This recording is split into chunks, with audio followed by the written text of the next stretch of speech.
பிரம்மாண்டத்தின் மறுபெயர் அதுதான் jeans. 1998லேயே 20 crores செலவு பண்ணி எடுத்த படம் தான் வந்து ஜீன்ஸ். பிரம்மாண்ட இயக்குனர் சங்கர் தலைமையில் இந்த படத்தில் வந்து நடித்த நடிகர் பட்டாளத்தை பார்த்தீங்கன்னா எல்லாருமே பெஸ்ட்டு தான். உலக அழகி ஐஸ்வர்யா ராய் நடிச்சிருக்காங்க.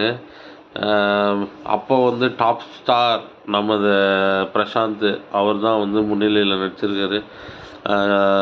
ராதிகா, லக்ஷ்மி, செந்தில், எஸ்வி சேகர்னு சொல்லிட்டு இந்த படம் வந்து ஒரு மாதிரி பிரம்மாண்டமான ஒரு கேஸ்டிங்கோடு இருக்கும். இதில் முக்கியமான ஒரு கான்செப்ட் என்னென்னா, நிறைய பேர் இதில் வந்து ட்வின்ஸாக நடிச்சிருப்பாங்க.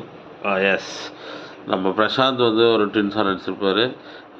ஐஸ்வர்யா ராய் வந்து ட்வின்ஸாக நடிச்சிருப்பாங்க, மேபி அது ஒரு கேரக்டர் தான்.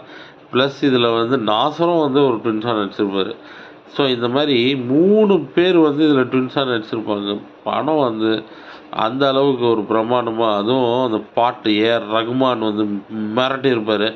அதில் ஒரு பாட்டு வந்து அதிசயமே அசந்து போகும் நீ அந்த அதிசயம்னா அது என்ன ஐஸ்வர்யா ராயை பார்த்தோம். ஏன்னா ஐஸ்வர்யா ராய் அந்த டைமில் வந்து உலக அழகிய பட்டத்தை பெற்று வந்தவங்க.